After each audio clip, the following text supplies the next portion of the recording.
Hello. I hope that you guys are having an amazing snowy Saturday. For those of you that don't know me, my name is Besa. I am the host of the Rewind with Besa right here on Converge Media. And last time we spoke, I actually did a nice little panel. This time around, we're not going to do a panel. I should have a guest. Even if she can't come, we still have a nice little Black history lesson for you. Like last time, I have my girl Alisha with me, and we are going to have a nice little conversation going over all the crazy things that have really just gone down over these last couple weeks. If you could bring in my girl Alisha. Hey, how are you doing, boo? I'm good. You know, it's raining over here in DC, but it'll be fine. I would rather deal with the rain than this snow because it's freezing rain. So I'm from Seattle. I can still deal with the rain over the snow. I don't want either. I can work with that. Let's go to Miami one of these days. Now, look, you guys, we have a lot of topics ahead for you. We have Sierra Russell Wilson, Dionne Warwick. Ha! I said it right this time. Danny Land of Baby, Rachel Donzoff. We also have Justin Timberlake and Janet Jackson, Gorilla Glue Girl. And yes, there's now a Gorilla Glue Man, so stay tuned for those details. We have some Black excellence, news on Dave Chappelle, Lauren London, and then we'll get into final words for Valentine's Day. So we are actually going to have my girl Alisha kick it off with some tea about Sierra and Russell Wilson. I just want to say happy Valentine's Day month. Happy Black History Month, everybody. Yes. And we're going to start off right because love is in the air. If you have not seen Russell Wilson and Sierra on GQ's amazing magazine that they did, their Lovers Edition, it was so beautiful. They did a question and answer type of thing where, you know, the winner pretty much knew more about each other. And they were just so cute. And it made me in my single heart just weep a little bit. Right, you know?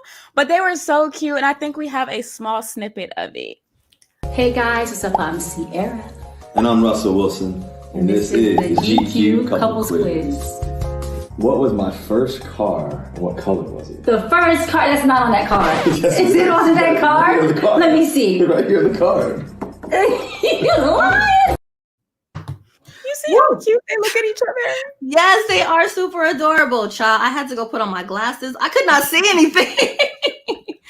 I just couldn't see anything. But yes, they are so cute. They're definitely couples goals. And you know, there was a while ago where people were joking about like what Sierra prayed about in order to find Russell Wilson. But I feel like she mainly said she prayed for herself. So right.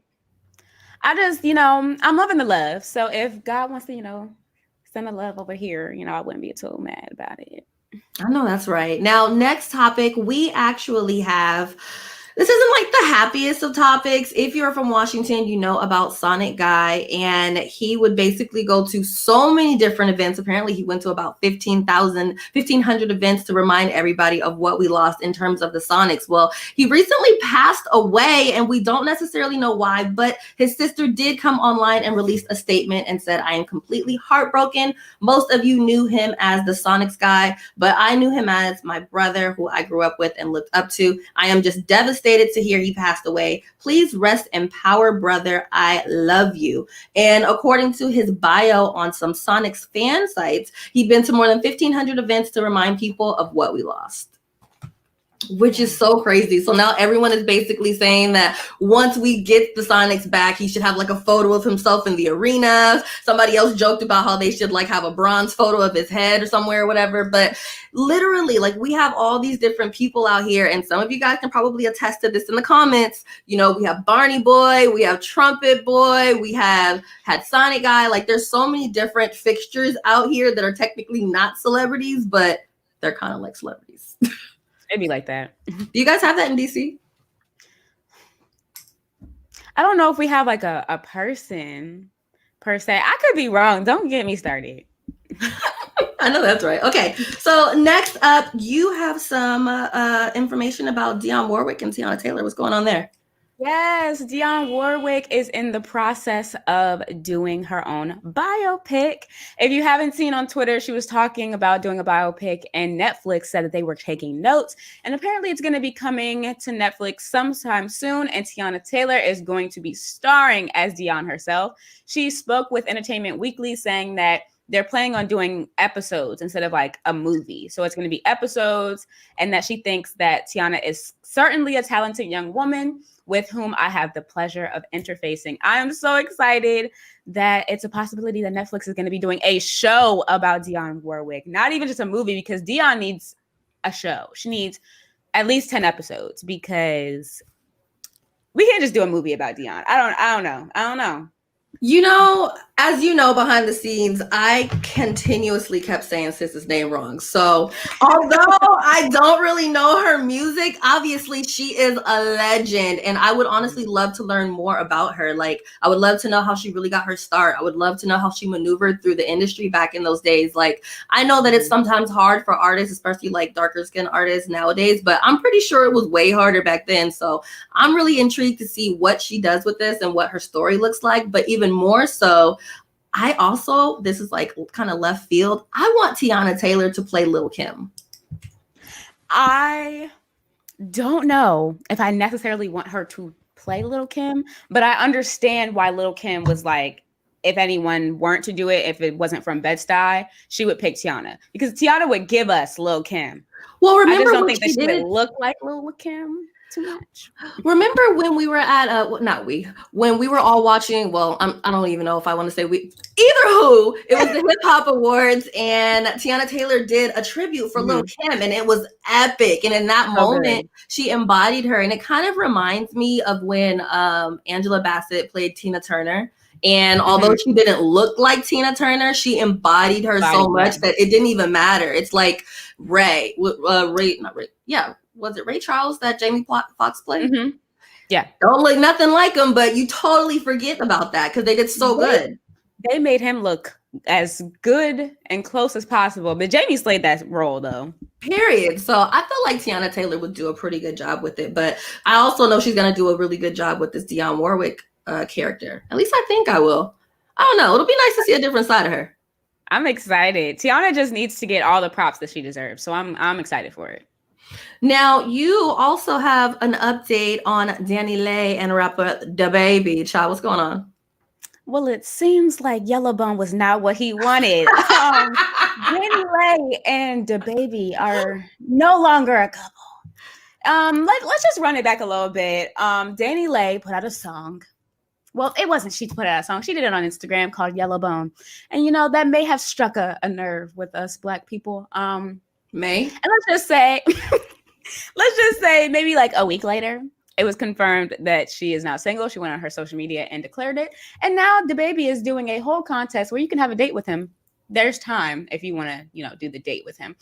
But yeah, I guess, love was just not in the air for them. It wasn't what he wanted. So do you really think that it wasn't what he wanted, or do you think it was the backlash? Because here's the thing that people have to remember about DaBaby. He has a baby's mom that is dark skinned, just in chocolate, just like the two of us. All of his kids. All of his kids are chocolate. He's more chocolate than the both of us put together.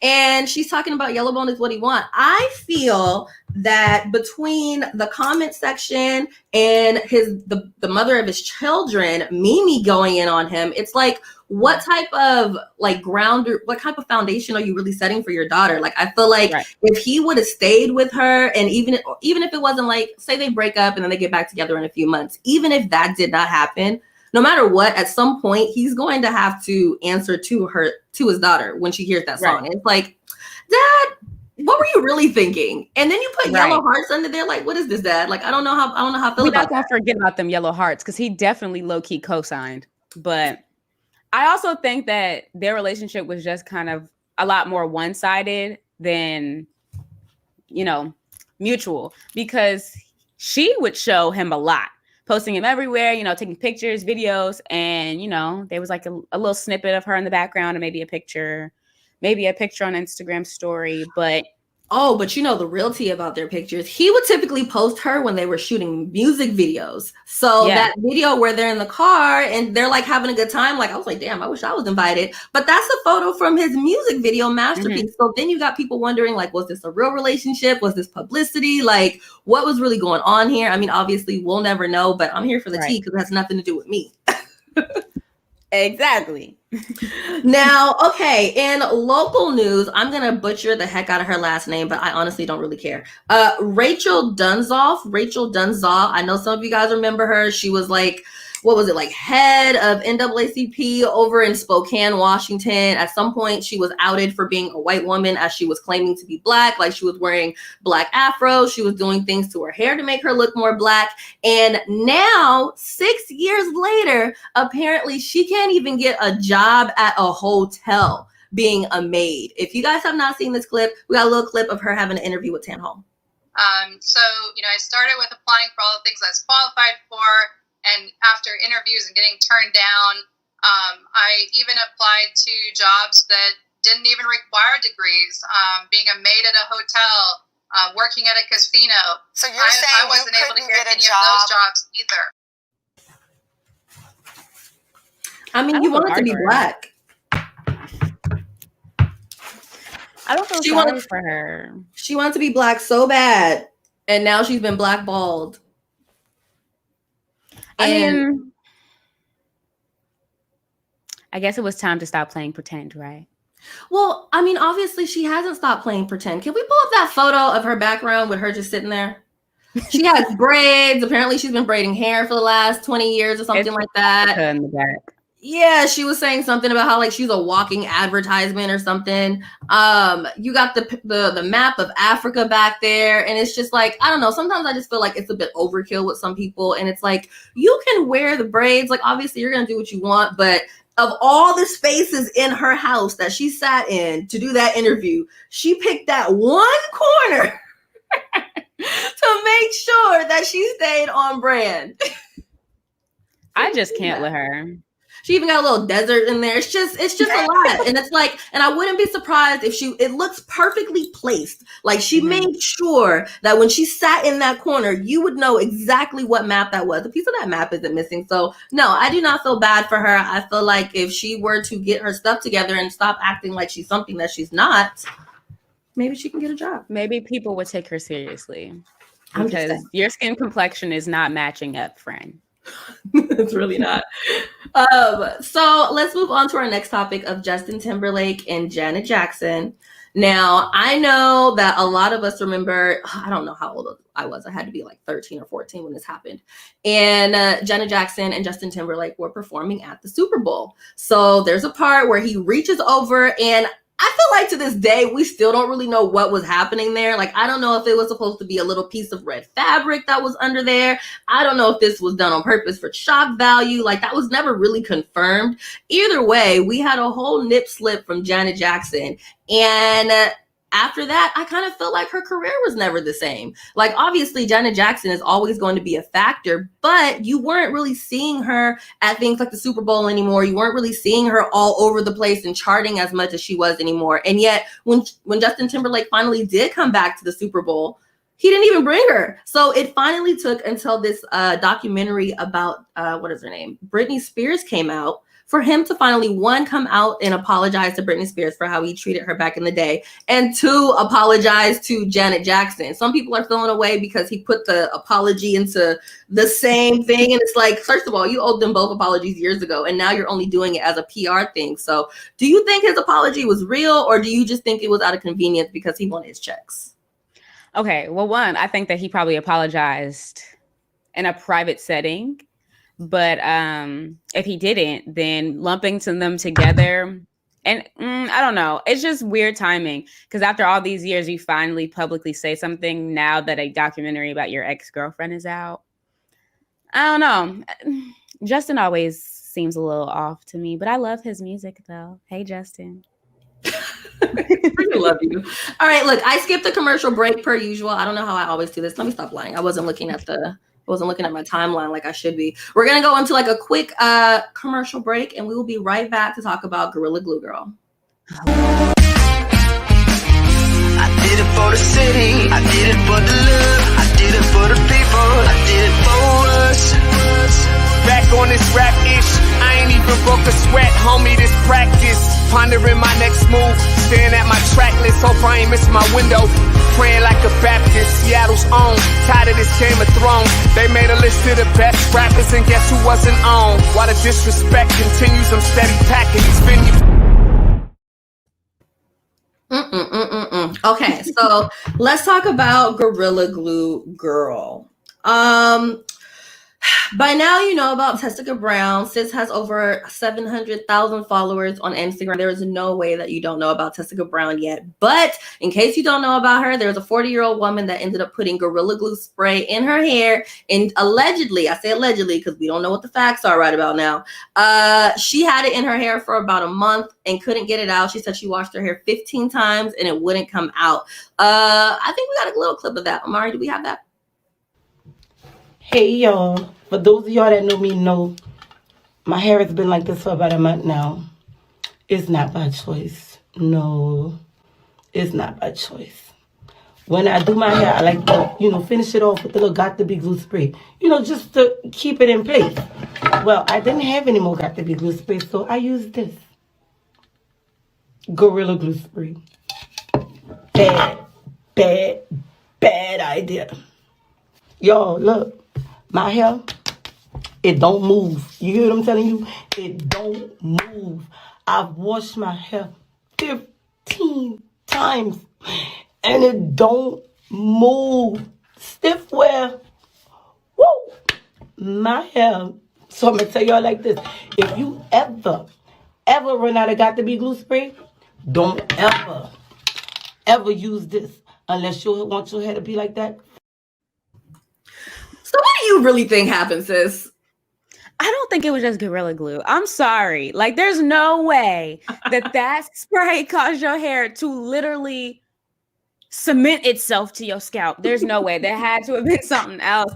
And the crazy thing is, people are out here giving her money. At the time of her surgery that thank God she got, it was at $20K. Can y'all give me $20K? I promise I'll put it into good use. Like, do I need to put some spray in my hair? Like, is that all it takes is to do something stupid? Sometimes, well, and honestly, it's not even doing something stupid. Like, hey, can you put up that photo of her in the emergency room? So this is when she went to the emergency room. So basically, after she came out and let us know that she had the Gorilla Glue in her hair and she couldn't get it out because she had been washing her hair and basically the soap was just dissolving, she goes to the ER for a few hours and they're trying to get it out with acetone. Obviously, that didn't work. And then, like Alisha said, she ended up having to go into quote unquote surgery, which really, I don't really know if it was really surgery, but they ended up having to put her under because I guess her anxieties were bad. But here's my thing. Some people are feeling like this is like not necessarily a hoax because obviously her hair is all chopped up, but people find it interesting that TMZ was there with her during the procedure. Yeah, I get it, sis. Get your coin as many times as you need to get it. However, it's real crazy that you can do a public showing of your surgery, not only, but giving a testament of saying that she needs to get her hair done before Valentine's Day. Girl, let your hair breathe. It's been through a lot. Just let it breathe. I'm trying to like put her saying that up to her being under anesthesia, because I feel like when she said that, she had just woken up, and so I was like, well, maybe I feel like that's not the first thing you should be worried about. You should be happy that you still got a little bit of hair left right about now, rather than worrying about putting a ponytail, let alone any additional products in your hair. Like, girl, we need to. Okay, so my sis Tame is saying that we need to have compassion. I'm compassionate, but it's still dumb. I feel like, and that's honestly how I feel, sis. Like, I feel like I can have compassion for her because I've done crazy things before. I've, put, and first of all, this is the difference. I didn't do this accidentally. She knew that she was putting Gorilla Glue spray in her hair. On my birthday, I had a really bad allergy attack, right? And I go to the bathroom to put eye drops in. I couldn't see anything because my eyes were kind of swollen shut because my allergies are just all year round. And I ended up putting nail glue in my eye. Yes, that part. I put nail glue in my eye on my birthday by accident, and it was this eye to be exact. And then I had to go to the station with one eye shut with black glasses on the next day because I made a mistake. And at that point now with this whole Gorilla Glue thing I'm feel like, man, I should have took my butt on TikTok. I should have made a GoFundMe. Like, I kind of fumbled my own bag. Like, I'm not mad at her for getting her money at all. Like, no shade. I said this on Instagram. I feel like people owe Black people a whole lot of damn money these days. However, I think my biggest issue, and I want to know you guys' thoughts in the comments. Obviously, I want to know your thoughts, Alisha, is comparing this to a situation of protect Black women. That I do not understand. I don't understand where that's coming from. And some people can crucify me for this, but I don't feel like it's my job to protect you from doing things that are common sense. I guess for her, technically on the bottle, it doesn't say that you can't use it on your hair. It says skin. It says your skin, right? Yeah, it says your skin, but not your hair. And your hair is connected to your scalp, which is skin. Gorilla Glue got to be glued. It's real close. And, maybe she didn't ask for TMZ. And, because of all the hoopla of the TikTok and Instagram, everybody was probably just wanting to know what's going on. Because honestly and truly, I may have thought it was stupid, but I was very much invested in what was happening. So maybe, this just happened to happen, unfortunately for her. But I really hope that she has learned her lesson and hasn't gotten her hair done because she needs a break. Well, apparently she's not able to. So Gorilla Glue did come out with a statement. They said, we are very sorry to hear about the unfortunate incident that Ms. Brown experienced using our spray adhesive on her hair. We are glad to see in her recent video that Ms. Brown has received medical treatment from her local medical facility and wish her the best. And this basically came out after she was allegedly going to sue them. We don't really know where that came from. It came from TMZ. They're saying it's one of their close sources. We never really know what that means. She's saying that she never planned on suing. She recently went on Big Boy and did an interview on Big Boy and kind of showed how she still has hair. She has a couple little spots that are missing, but otherwise she came out way better than I thought she would. Yeah. Now, being that we also have another, I don't want to call it a Gorilla Glue challenge, but there kind of is a Gorilla Glue challenge that's going around. There is now what I'm calling a Gorilla Glue man, okay?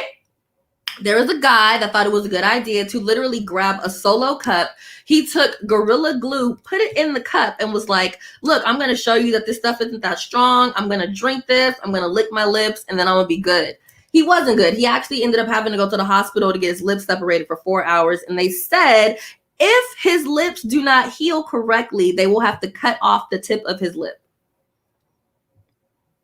See, now, this is why people just make me sad. Because why? What was the purpose of doing that? We clearly see what ended up happening to Miss Brown. Why would you go and do that? And did you hear about the hairstylist who had been saying that he's been using Gorilla Glue on his clients' hairs for years and hasn't gotten in trouble? So that's another thing that people are confused about, which goes back to the beginning where you were saying, I don't even know if that was Gorilla Glue, because there is a woman, I did not get a clip, but she took Gorilla Glue and you've seen her spray it in her hair and it never fully dried. Like, it stayed white for like about an hour. So she's like, I'm not even understanding how it got dry like that. So, and then you have a whole bunch of other people that have been saying they've been using Gorilla Glue spray in their hair for like locks and stuff like that. So it kind of takes me back to what you said earlier. Child, I don't know what was in her hair. I'm sorry, I would never use Gorilla Glue on my locks. Never, ever, ever. I'm glad my eye is okay too, Leon. I was worried. Everybody was worried. They were like, go to the ER. Why? So they can scrub my eye for me? No. I'll get it out myself. I don't like that. No. No. At this point, I just think people are doing it for clout, and I don't feel sorry for them. I feel bad for her, but not for everybody else. Yeah, because even if she was doing it for clout, I don't think she's gonna do that again. Like, her scalp is damaged, according to the surgeon that had to get that stuff out of her head. Like, he was like, your scalp is damaged. I guess she can't put product in her hair for about 6 weeks. So someone's like making her a wig because she can't even use Be, which is what she should have just ordered on Amazon. Child, Amazon is delivering here in Seattle and it's 6 inches of snow. Like, you can't go wrong with Amazon. Like, girl. Your hair didn't have to be laid that day. It didn't. Look, we have some positive things to talk about, so we're going to take a little bit of an extended break to let this whole foolishness of Gorilla Glue girl and Gorilla Glue man and child, somebody tried to wax their private parts with Gorilla Glue tape. Like, I'm just done with y'all. We're not even at March, so yeah, we're going to take a quick break, and you already know, stay locked to the Rewind with Besa on Converge Media. Ciao.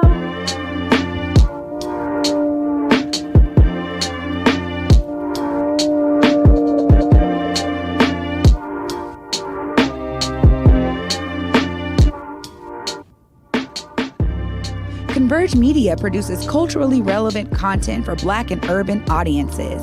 Our coverage is raw, transparent, and objective, praised by community leaders, government officials, and residents.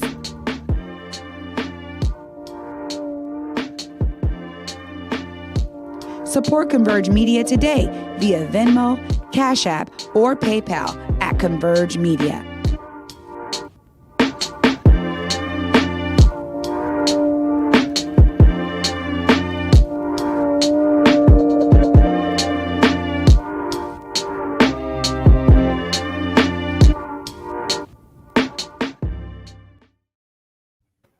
All right, it is time for Black Excellence. We are going to start out with you, boo. Yes, we need some Black excellence because of all the craziness that's been happening so far in 2021. It's only been 2 months. Yeah. But shout out to this UCLA gymnast. I'm going to butcher her name. So if y'all want to help me in the comments, please do. But her name is Margzetta Frazier. She did a gymnastics floor routine to the queen herself, Janet Jackson, and it's been going viral. As you can see here, she was doing the actual choreography from Nasty and If. And I don't know, man, the girl is defying gravity and doing it gracefully and with sass. So I think that my good sis, Miss Frazier, needs all of our support and love. And she killed it. I really hope that she won because it was never solidified if she won or not. But I think she should have because the routine was amazing. Heck yeah. And, I just love seeing Black people do gymnastics because I don't know what it is about our bodies. And whenever we take those chances and we do those gymnastics, it's always epic like that. And then when they take the chance to kind of go out of the norm of just using like normal music, and it's like, you know what? I'm going to do a tribute to Janet Jackson. I'm going to do a tribute to Beyonce. Or heck, they could do some Gucci Mane. I don't care. I think it's dope that they're able to be so versatile, do all those flips and still be on beat and hit that. I don't know, like she might have hit the Dougie one time, but I love it. I always wanted to do gymnastics, but as I got older, my flexibility was like, girl, I'm gonna need you to stop. See, my back still hurts from cheerleading, so gymnastics wasn't my calling. It wasn't. I feel it. Okay, so we are waiting for Jazzy Red to pull up on us. So while we wait, we are going to actually skip down to Dave Chappelle because this is also kind of some Black excellence. As you guys may or may not know, Dave Chappelle's The Chappelle Show, I guess they put it on Netflix, Hulu, and a whole bunch of other streaming platforms in a way that he wasn't able to get any money for it. So basically, I don't want to say it was this last comedy show, but the comedy show before that, he asked everyone to stop watching his shows. He was like, I can't make you stop watching the shows, and I know this is kind of weird, but if you guys could boycott my show because I'm not getting paid, that would be great. I wasn't really sure if people would do that because, the whole thing that happened, I'm serious. You see what happened with Monique? She was like, boycott Netflix. They're not giving me what I deserve. And everybody was like, girl, I'm not boycotting Netflix. You know how many people use my account? So nobody was willing to boycott Netflix. And what they did is they boycotted his show so much that he was able to get his show back, his license back, and earn millions of dollars. Can we play that clip, Omari? I never asked Comedy Central for anything. If you remember, I said, I'm going to my real boss, and I came to you. I asked you to stop watching the show, and thank God Almighty for you. You did. You made that show worthless, because without your eyes, it's nothing. And when you stopped watching it, they called me, and I got my name back, and I got my license back, and I got my show back, and they paid me millions of dollars. Thank you very much. I mean, there was no doubt that he would. Okay, next time I'll make sure the volume isn't as loud. But you guys got the point. I think it's so dope that when it comes to things like this, people really can band together and make sure that people are being treated fairly. Like, at the end of the day, they didn't have to give him a dime, but they realized that his show was so valuable. And he also realized, you know what? I know who I am. I know how my fan base is. I know my fans are going to rock with me. And shout out to everyone that is huge fans of the Dave Chappelle show. And they actually stopped supporting it to the point where, could you imagine how much money that company had to lose to not only bring the show back, but give him millions of dollars? So that way he can tell us to start watching again. I mean, it's crazy that his own name he couldn't use. He couldn't use his license. And at the time when Dave Chappelle's show was running, actually, it was a very pivotal moment in comedy. A lot of things that he was saying then, obviously, we can't say now because Dave Chappelle is, a comedian who goes after anything and everyone. But I think that watching the show, it's just crazy to me that they would think not to give him credit for every sketch that man did. There are comedians that are still crediting Dave Chappelle and his show for giving them inspiration. So I just think that media companies are being ruthless. And I'm really, really excited to finally see what he's going to do and where he's going to put the show if he is going to stream it again. I'm wondering if he's just going to let it stay where they have it at, like on all the different, streaming platforms, but cut me my check, run me my money. Like, exactly. You're just going to take all of my creative properties and not pay me for it. Like that is like the biggest FU ever, if you ask me. It's like I put all my blood, my sweat, my tears in it. I get up here, I put myself out there, I do these performances, and then you're not even going to give me my money? Like, right. Like my money's out right there. Period. So we are gonna I don't know if Jazz is gonna be able to join us, but I wanted to play this video. She has a new project. It is called Black Wins. For those of you that do not know Jazz, she goes by Jazzy Red. She actually is from Tacoma but now lives in LA, and they're doing this whole series about Black history because, let's be honest, Black history is not taught in schools the way that it should be, and I felt like her dropping this teaser was perfect timing because it is Black History Month. Omari, could we play the clip of Black Wins? Let's take a look at the history of Black history.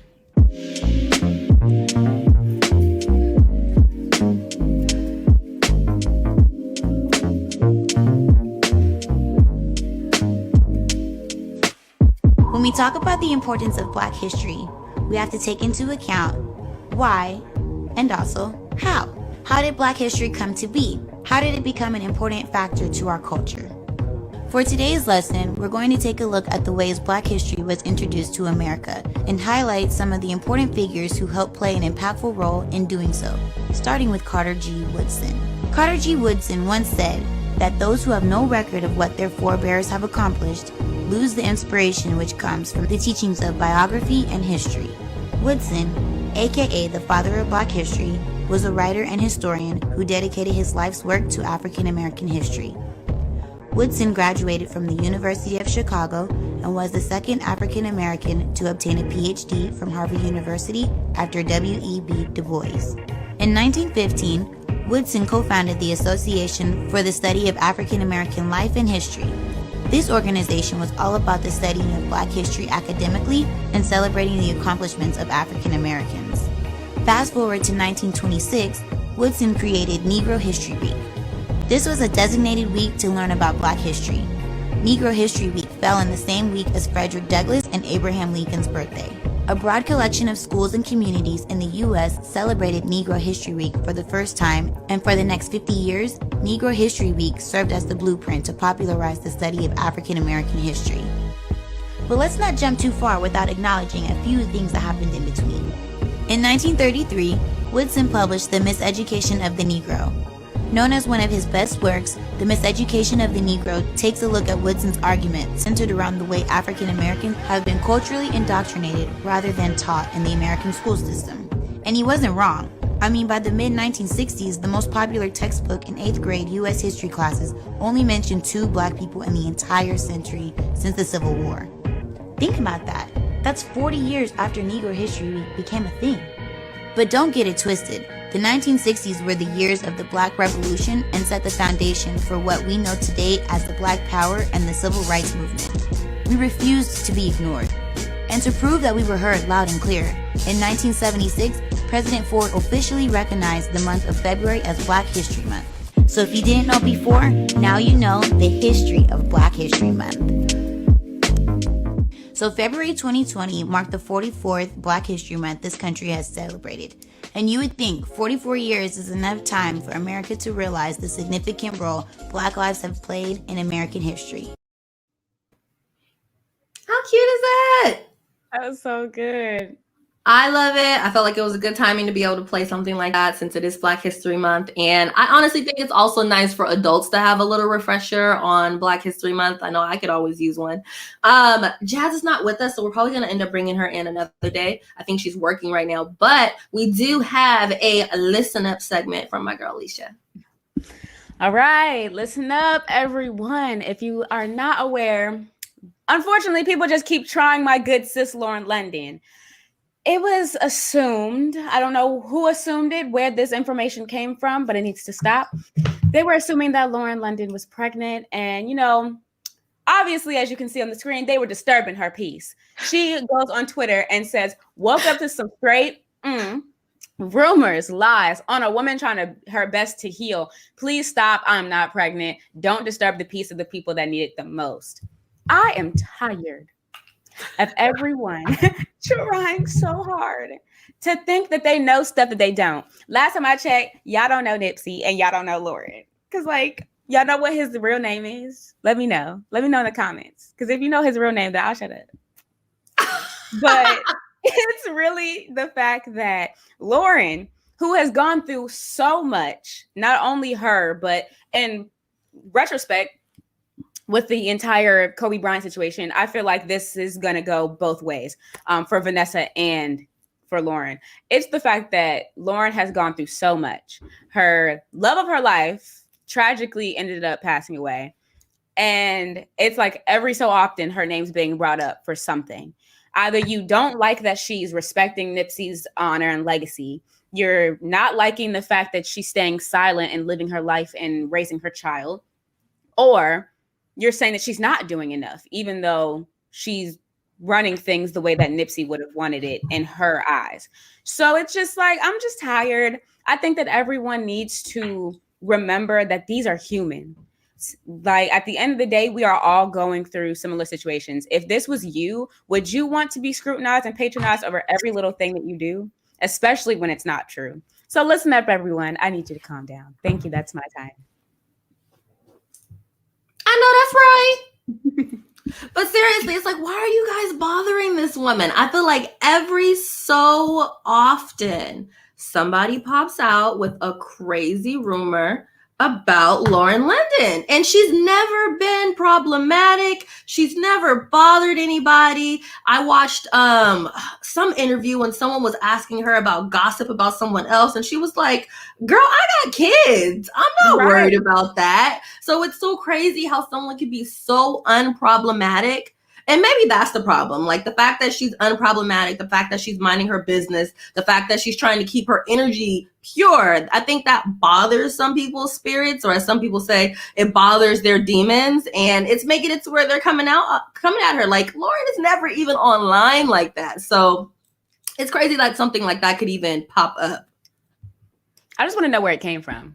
If someone can send me the sources, because like you said, Lauren has not been on social media for a hot minute now. So I would love to know who said that she was pregnant, because I just want to talk. I wonder if it was from TikTok. You know, there was that one TikTok that went viral talking about how Kanye West was cheating on Kim Kardashian with the makeup artist and YouTuber James Charles, but it was all a lie, and it literally just went viral from a TikTok. So I'm wondering if it has something to do with TikTok. Well, TikTok needed to calm down. People just need to calm down. Because like I said, if this was you had to be ready to fight. No, that's period. Or maybe I would just log off. Like, I don't know. I feel like Lauren London is the type to be like, I'm just going to sage. I'm going to save my peace and go take care of my kids, because she just has other things to do. Well, Lauren needs to help me, because if it was me, I'd be ready to fight. Square up. Let's go. I freaking love you. Okay, so we are going to do final words with Besa for Valentine's Day right now. I know Valentine's Day is Sunday. A lot of us are single out here. Heck, if you're in Seattle, you probably had a date planned out and now you're not even going to be able to go. So here's a couple things you can do, whether you're single or not. First of all, buy yourself some flowers. You know, make sure you check them for bugs, because I didn't recently do that and that was a bit of a problem. But buy yourself some pretty flowers. Get you something that's going to make you feel good. You know, bring some extra life into your home. Then turn on a crock pot, or just make a really nice meal. Like make your favorite meal. Pour you some wine. Get you a shot glass with some ice. Whatever floats your boat. Maybe even smoke a little bit. I do. Then after that, I need for you to put on one of your favorite outfits. It doesn't have to be sexy, although I would do something like that in a robe. And turn on a TV show, a movie, a sitcom, whatever, a documentary, whatever is just going to make you feel good, and turn off your phone. I think for Valentine's Day, it would be nice if moving forward, we start taking it as a day for couples, but also a day for self-love, like a day for you to love yourself, a day for you to do something nice for yourself, a day for you to get to know yourself and just be with you and be like, you know what? I'm going to take this day. And in this particular case, it's a Sunday. Personally, I reset my weeks on Sunday. Take this day, have you some wine, turn off your phone, don't do any work, and just work on you. You know, like a little self-care day, if you know what I'm talking about. And also order some food if you can't cook, because I know some of y'all can't cook. We have a lot of transplants out here. Y'all be running around the Postmates like crazy because you refuse to cook anything. But yeah. You know, if you don't have a date, you can do that. Or if you do have a date, do a Valentine's date via FaceTime. And then after your lady, have the man make sure that he orders food for both you and yourself. I mean, delivery is a thing nowadays. And yeah, that's really my plan. I don't know about you. Alisha, what are you doing on Sunday? I will be drinking wine, doing things of the smoking sorts, dressing in a robe, and listening to Ari Lennox. I know that's right. Well, and if anyone wants to be my Valentine, I'll be your Valentine. We can be Valentines for each other. I know that's right. Alisha is taking Valentine's Days. Hey, do you want to like take a second to, because I want to make sure that everyone is able to contact you after this if they want to reach out to you. Type in your Instagram handle in the chat box. That way people can chit chat with you and catch you online, because we are about to wrap this up around here. I want to thank you all for joining me. We were going to actually move this to another day, but there was so much that has happened over these last couple weeks that I could not go another week or two without coming in and just talking about Gorilla Glue Girl, Gorilla Glue Man, freaking Justin Timberlake. I left the Bachelor drama out, but we might end up talking about that next time. But otherwise, let everyone know where they can find your podcast. Well, my podcast is called The Lituation Room Podcast. You can find us at www.thelituationroompodcast.co or on Instagram at The Lituation R Pod. You can find me. It says Alisha B live because I stay live. Hey, but yes, I follow back, stay up with the content, and there's more to go. I know that's right. And then, of course, you guys can keep up with me on social media at Besa Gordon, BESAGORDON. You can listen to me on Cube Monday through Saturday, 7 to 12. And now you can also listen to me in Portland from 12 a.m. to 6 a.m. on Saturdays and Sundays. I know, I'm so happy that I have that little shift. For my local artists, I am working on a new project for you guys, so definitely stay tuned for that. I've been really trying to do something good for you guys for a minute, and I'm finally allowed to do something, so stay tuned for that announcement. But until next time, I want to thank you, Alisha, for joining me. It is always good to have you. Yes, I love you and your bright sunflower energy. It just like brightens up my day, even though it's pretty bright. Oh my God, the sun is, it is snowing so hard. Oh my gosh. It wasn't snowing when we first started. Sorry, guys.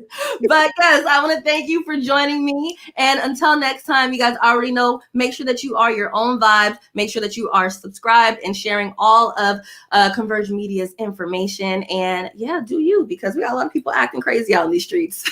Bye, guys. I did it for the city. I did it for the love. I did it for the people. I did it for us. Back on this rap ish, I ain't even broke a sweat, homie, this practice. Pondering my next move, staring at my track list, hope I ain't miss my window. Praying like a Baptist, Seattle's own. Tired of this Game of Thrones. They made a list of the best rappers, and guess who wasn't on? While the disrespect continues, I'm steady packing these venues.